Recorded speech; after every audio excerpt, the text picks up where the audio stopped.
Hello there, and happy holidays! In today's video, we will be reviewing LEGO set number 71738, Zane's Titan Mech Battle. The first minifigure of the set is Legacy Deepstone Zane. Very quick, very simple lore explanation here.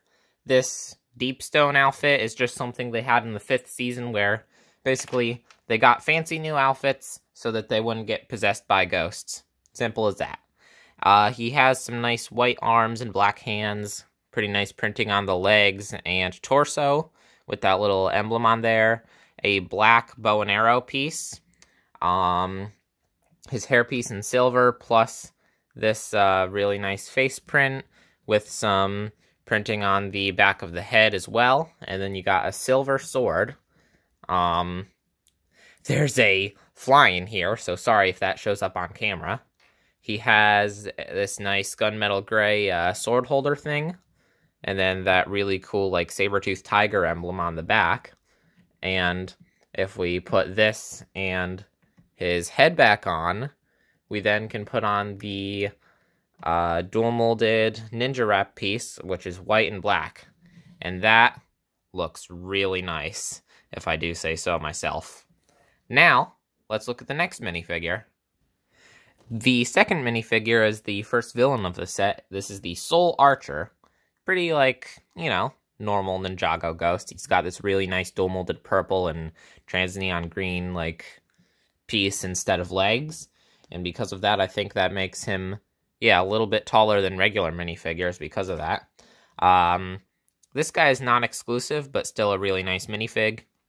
He's got a black bow, dark blue arms, purple hands. This another one of these really cool dual molded pieces, this time in dark blue and purple. A really nice face print there with a nice torso print and back of the torso print. So, you know, pretty simple minifig, but a very nice one. Now let's look at the next minifigure. The second minifigure is called Gultar, and you may notice that his weapon doesn't entirely fit in frame, so we're just going to look at that quickly. It's got these two really cool pieces, and it's this, like, big black spinny stick thing, which is pretty cool. We're going to put that off to the side so we can look at the minifig. He has the same torso in this piece as the other guy. He's got this really nice purple hat piece, a black little mouth wrap thing, as well as black shoulder pads, same face print as the other guy, and same torso print too. So, you know, a lot of the pieces are recycled from the other guy, but this is still a really nice looking minifigure. I do quite like that hat. Let's look at the final minifig of the set. The fourth and final minifigure of this set is 10th Anniversary Jay, which, as you can probably tell, is this really nicely printed on the legs and torso version of Jay from his Season 12 Prime Empire minifigure. It's just that, but golded out. This really nice dual molded ninja wrap piece from those sets with blue and gold. The very common Jay face that they've been using since the movie came out. The shoulder pads and sword holder piece from Prime Empire with 2 gold swords. And then if we remove that, he's got some nice back printing on there with a little blue belt and that emblem on there. Now, this minifigure is exclusive. The face is not. I think the legs, torso, and then possibly the shoulder pads, but definitely the ninja wrap are exclusive. And because this is a 10th anniversary figure, he comes with this nice little base with a printed 2x2 and some blue studs. And then we can just put him on there. And that looks pretty nice. Now, let's look at the build of the set. Before addressing the elephant in the room, I feel it's important to mention that the set comes with an orange brick separator and an extra translucent blue spring-loaded missile. We're gonna go from the top down here. This thing is absolutely massive. First, let's look at the head, which has 1, 2, 3 really nice stickers on there. A harpoon piece for like an antenna, I would have to imagine. These spring-loaded shooters, which are on click hinges up there on the shoulders. You can tilt this up to fit Zane in there. And there's some, you know, a really, like, pretty, actually surprisingly luxurious cockpit for a mech. We're just gonna get Zane in there. Let me, come on, get in there. Alright, I got him in there good enough. He's not exactly, Alright, I'm gonna get him in there off camera, so I make sure I get him in there right. So I realized he can't actually go in there entirely straight because of his shoulder pad, but there we go. Now he's in there. And the actual torso for the mech kind of looks like a skull, which is really cool.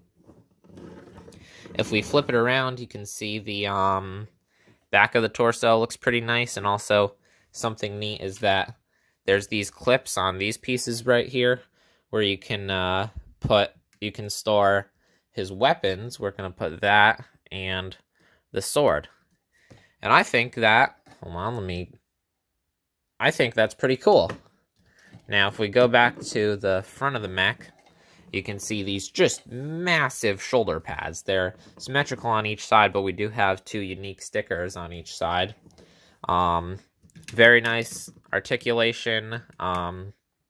These bits even move. And then he's got these huge hands with, like, jets on the back. There's this big blade here, which is pretty cool. He's even got wrist rotation, which is really nice. Some, like, big spiked knuckles here, which immediately make me think of Knuckles the Echidna from Sonic. Finger articulation, so he could hold the mech could hold something. I'm gonna have it hold the brick separator for now. Same thing on the other side, but, you know, same articulation, fingers. But instead we have this spinny thing, which also rotates because it's attached to the knuckle of the mech, so that's pretty neat. I'm gonna take the brick separator out now.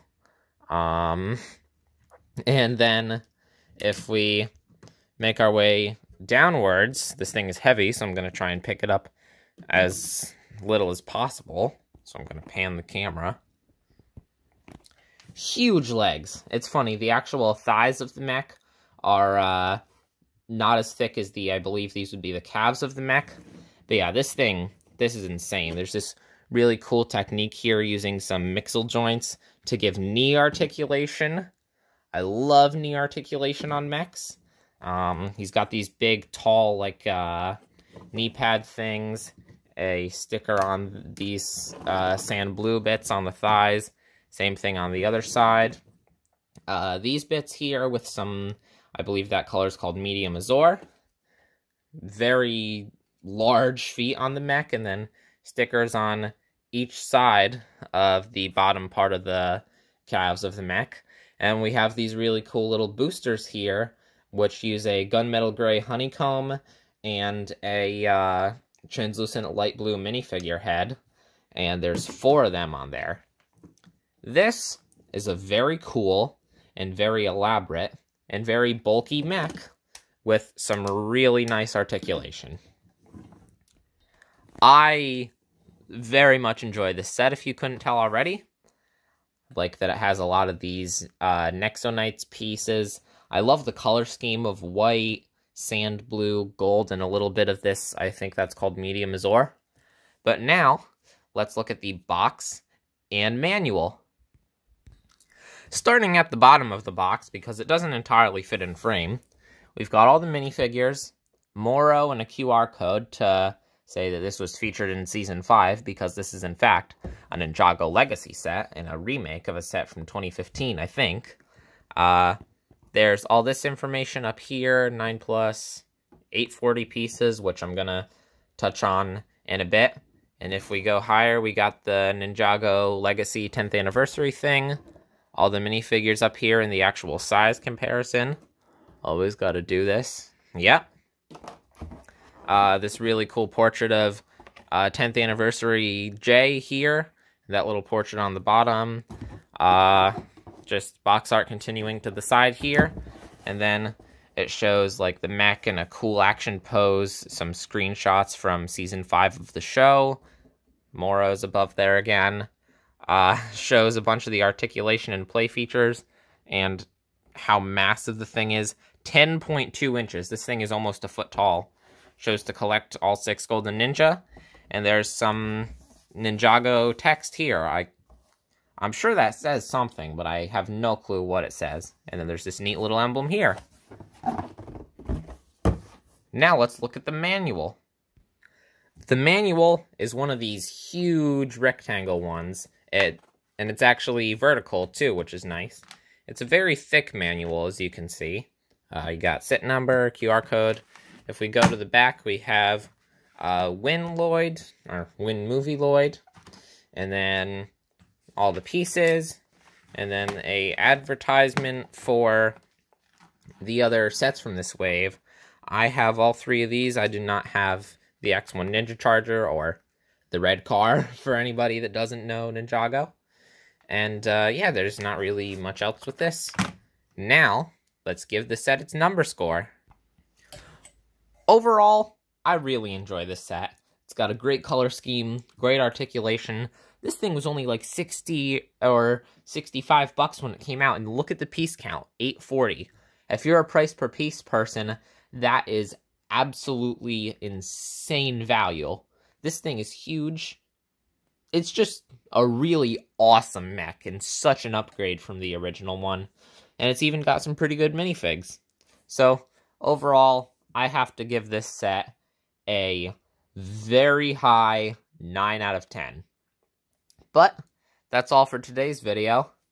If you liked it, please press the like button and subscribe. That's all for today. Bye.